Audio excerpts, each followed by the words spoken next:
ये वाकया उस दौर का है जब इस्लामी सल्तनतें अपने शबाब पर थी, जब इंसान की ईमानदारी और अल्लाह की रजा ही असल दौलत समझी जाती थी। फरिश्तों जैसे लोग जमीन पर चलते थे और इंसाफ का पलड़ा हमेशा भारी होता था। इसी दौर में एक छोटा सा शहर था, मदीनतुल कदीमा था। इस शहर में एक बेहद नेक, शरीफ और मेहनती इंसान रहा करता था, जिसका नाम अब्दुल रहमान था। अब्दुल रहमान का पेशा बड़े गिरी का था।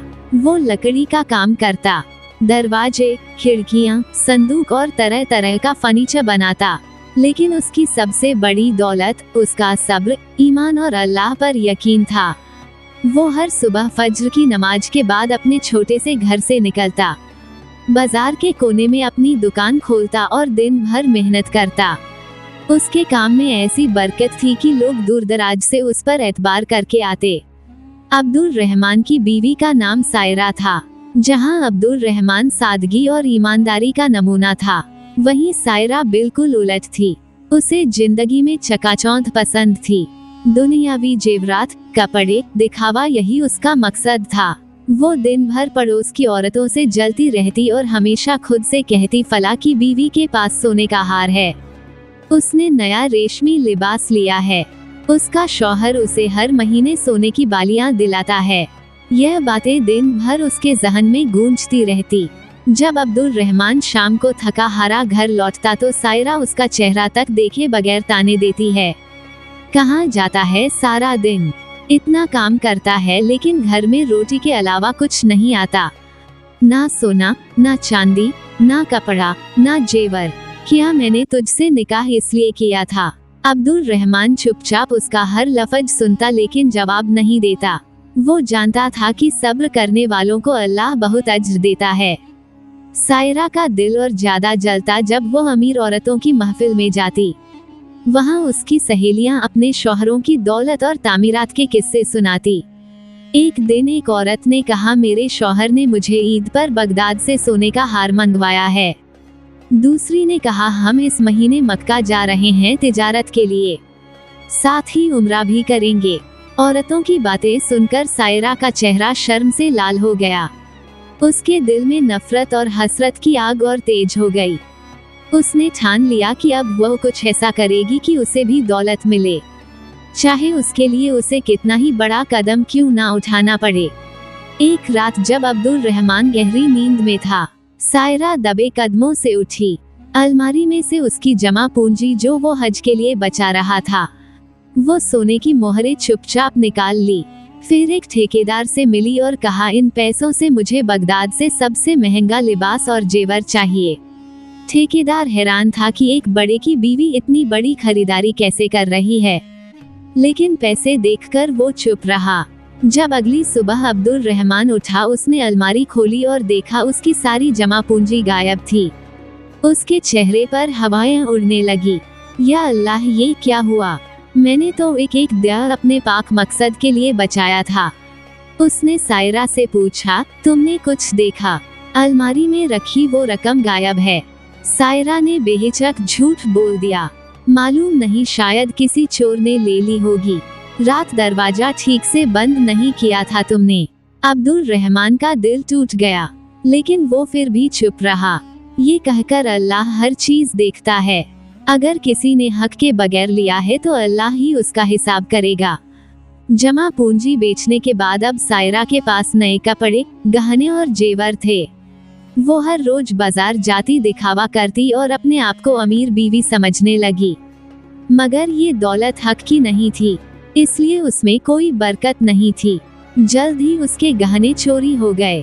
नया लिबास किसी अजनबी औरत ने छीना झपटी में फाड़ दिया। पड़ोस की औरतें उससे जलने लगी और उसे मजाक का निशाना बनाने लगी।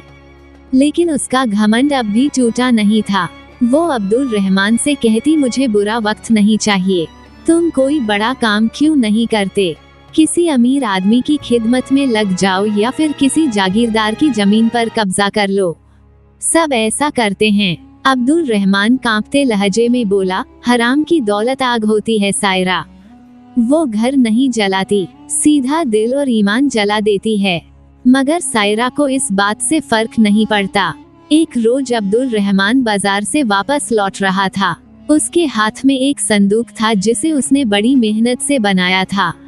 रास्ते में उसे एक बूढ़ा फकीर मिला जिसने कहा, बेटा, अल्लाह ने तुम्हारे हाथ में बरकत रखी है, मगर तेरे घर में किसी का नफ्स बहुत गंदा हो गया है, उससे बचा ले खुद को, वरना तेरा ईमान भी डगमगा जाएगा।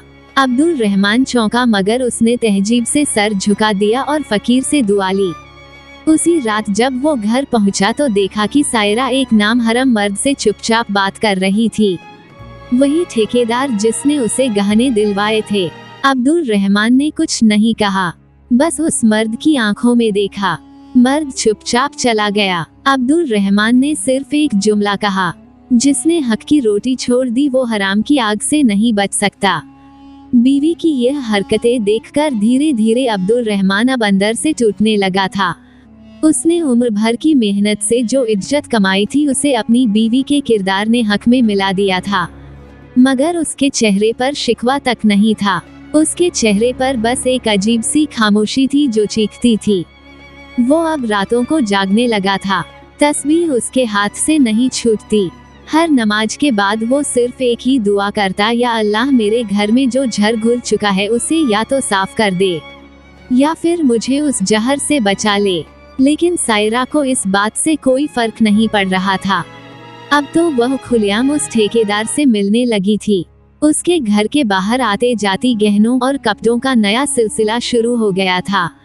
एक दिन पड़ोस की बुजुर्ग बीवी ने अब्दुल रहमान को रोका और कहा, बेटा, तू इतना नेक है मगर तेरा घर गुनाह की बुनियाद पर गिरने वाला है। रोक ले अपनी बीवी को, वरना बदनामी तेरे पीछे चलेगी। अब्दुल रहमान ने नरमी से जवाब दिया, मैं किसी को बदल नहीं सकता अम्मा, बस अपनी रूह को बचा सकता हूँ। एक दिन अचानक अब्दुल रहमान की दुकान पर वही ठेकेदार आया। उसने बिना लिहाज के कहा, अब्दुल रहमान, तुम्हारी बीवी अब तुम्हारे काबिल नहीं रही। वो अब मेरे साथ रहना चाहती है। अगर इजाजत दो तो उसे ले जाऊं, नहीं तो मजबूरी में उसे छुप कर ले जाना पड़ेगा। ये सुनकर अब्दुल रहमान का सब्र छलक पड़ा। उसने कड़ा लहजा अपनाया और कहा, जिस नाम हरम के साथ एक औरत बैठ जाए वो औरत ना मेरी रही ना किसी की। मैं अपनी इज्जत को सस्ते गहनों के बदले नहीं बेचता, ले जा उसे, लेकिन याद रख, जिसमें वफा ना हो उसमें बरकत भी नहीं होती। उसी रात घर पहुंच अब्दुल रहमान ने सायरा को तलाक दे दी। अब्दुल रहमान के तलाक के बाद अब सायरा उस ठेकेदार के साथ रहने लगी। शुरुआत में सब कुछ बड़ा बड़ा आलीशान था, सोने के जेवर, रेशमी कपड़े, बड़ी हवेली और नौकर चाकर। मगर कुछ ही महीनों में हालात बदल गए। ठेकेदार ने दूसरी औरतों में दिलचस्पी लेना शुरू कर दी। सायरा का जलवा अब फीका पड़ चुका था। वो अब ना शौहर की रही ना समाज की। ठेकेदार ने उसे धक्के देकर घर से निकाल दिया। अब सायरा उस शहर की गलियों में एक ठुकराई हुई औरत बन चुकी थी। जहाँ कभी वह दूसरे के गहनों से जलती थी, अब उसकी अपनी जिंदगी बिखर चुकी थी। ना सर पर छत रही, ना पेट में निवाला। उधर अब्दुल रहमान ने तलाक के बाद अपना वक्त और ज्यादा इबादत में गुजारना शुरू कर दिया। उसने अपना घर यतीमों के लिए खोल दिया। अपने काम से होने वाली आमदनी का आधा हिस्सा सदका में देने लगा। लोगों ने उसके किरदार को सराहा। एक दिन शहर के वजीर का कारवाह टूटा। फर्नीचर ठीक कराने उसके पास आया। उसने अब्दुल रहमान का हुनर देखकर पूछा, तू मेरे महल का मुख्य बड़े क्यों नहीं बनता? मैं तुझे बड़ा इनाम दूंगा। अब्दुल रहमान ने कहा, अगर काम हक और हलाल का है तो मैं हर जगह करने को तैयार हूँ, मगर मेरी शर्त है, मैं हर शुक्रवार को गरीबों में खाना बांटता हूँ। मुझे उस दिन की छुट्टी चाहिए। वजीर उसकी बात से मुतासिर हुआ और उसे पूरे शहर का सरकारी बई बना दिया। अब्दुल रहमान की आमदनी में बरकत आई, मगर उसका किरदार वही रहा, सादा, ईमानदार और सच्चा। एक सर्द सुबह की बात है। अब्दुल रहमान फज्र की नमाज के बाद मस्जिद से लौट रहा था। उसने देखा कि एक औरत मस्जिद के बाहर बैठी है। चेहरे पर नकाब था, बदन पर फटे हुए कपड़े। उसने नजदीक जाकर पूछा, बहन, तुम कौन हो? औरत फूट फूट कर रोने लगी। नकाब हटा तो वह सायरा थी। चेहरा जर्द, आंखें रो रो कर सूज चुकी थी। उसने कांपती आवाज में कहा, मैं वही हूँ जिसने तुझसे तौहीन की। तुझे ठुकराया, तेरा माल हराम में उड़ाया और तुझे बद्दुआएं दी। आज देख मैं खुदा के दर पर जलील हो गई। मुझे माफ कर दे अब्दुल रहमान। अब्दुल रहमान ने कुछ पल के लिए आंखें बंद की और फिर कहा, मैं तुझे माफ करता हूँ मगर तेरा अंजाम अल्लाह के हाथ में है। तू अब मेरे घर की नहीं रही, लेकिन अगर तू सच्चे दिल से तौबा करना चाहती है तो मैं तुझे एक औरतों के मदरसे में भिजवा देता हूँ, जहाँ तू बाकी जिंदगी इबादत और इल्म में गुजार सकती है। सायरा ने सिर झुका दिया और कहा, मुझे वही मंजूर है। अब्दुल रहमान ने उसे औरतों के मदरसे में भिजवा दिया। अब सायरा एक नई जिंदगी की शुरुआत कर चुकी थी। वो अब उस औरतों के मदरसे में रह रही थी जहां दिन भर कुरान की तिलावत, तौबा की दुआएं और नफ्स से जंग सिखाई जाती थी। वहां की मोहतरमा बीबी जैबा ने पहली ही मुलाकात में कहा, बेटी, हर वो औरत जो अल्लाह से डरती है वो दुनिया से नहीं डरती, लेकिन जो अल्लाह से ना डरे वो आखिर दुनिया में जलील होकर रहती है। सायरा की आंखों से आंसू बह निकले। अब वो सब कुछ छोड़कर इबादत की राह पर आ चुकी थी, लेकिन उसका दिल अंदर से अब भी उस गुनाह के बोझ में दबा था जो उसने अपने नेक शौहर अब्दुल रहमान के साथ किया था। उधर अब्दुल रहमान अब पूरे शहर में मशहूर हो चुका था। उसका काम, उसकी ईमानदारी और गरीबों की खिदमत का सिलसिला अब उसे बगदाद के वज़ा आला तक ले गया। उसे सल्तनत की नई मस्जिद का नक्शा तैयार करने और अंदरूनी फर्नीचर की जिम्मेदारी दी गई। उसने कहा, मैं ये काम एक शर्त पर करूंगा, हर चीज हलाल की होगी और हर मजदूर को उसका पूरा हक मिलेगा। अब्दुल रहमान की ईमानदारी को देखकर बगदाद के वजीर ने कहा, ऐसा नेक आदमी हमने पहले कभी नहीं देखा। तू सल्तनत के लिए अल्लाह की नेमत है। अब्दुल रहमान ने फिर भी अपने सीने में गुरूर को ना आने दिया। वो हर रोज गरीबों के साथ खाना खाता, यतीमों को गोद में बिठाता और फर्ज की नमाज मस्जिद में अदा करता। और दूसरी तरफ सायरा के अब मदरसे में कई महीने बीत चुके थे। सायरा अब तकरीबन पहचान में भी नहीं आती थी।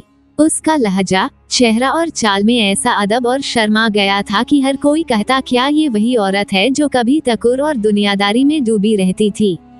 एक रात सायरा ने जयबा बीबी से पूछा, क्या अल्लाह मुझे माफ कर देगा? जयबा बीबी मुस्कुराए और कहा, अगर फिरौन को डूबने से पहले तौबा का दरवाजा मिल सकता है तो तू भी अल्लाह की रहमत से दूर नहीं। मगर याद रख, सच्ची तौबा के बाद गुनाह दोबारा ना हो। अब सायरा ने यकीन कर लिया, वो अपनी बाकी की जिंदगी गुनाह की आग बुझाने में लगाएगी। एक दिन मदरसे में एक बच्ची बीमार हो गई। उस बच्ची की मां मर चुकी थी और अब्दुल रहमान उसे हर हफ्ते खाने और दवाइयाँ देकर जाता था। वो बच्ची अब मदरसे में ही रहती थी। सायरा को जब पता चला कि उसकी देखभाल के लिए कोई औरत नहीं है तो उसने फौरन आगे बढ़कर जिम्मेदारी ली। कई दिनों तक वो बच्ची की तमारदारी करती रही, रात भर जागती, खाना खिलाती, दवाएं देती। फिर एक दिन वो बच्ची उठी और बोली, अम्मी आप बहुत अच्छी हो। ये सुनकर सायरा की रूह तक कांप गई। उसके आंसू थम ही नहीं रहे थे। उसने आसमान की ओर देखकर कहा, या अल्लाह, तूने मुझे फिर एक ममता का दर्जा दिया। मैं तेरा शुक्र अदा नहीं कर सकती। अब सायरा का दिल सुकून से भर गया था। उसकी तौबा मुकम्मल हो चुकी थी।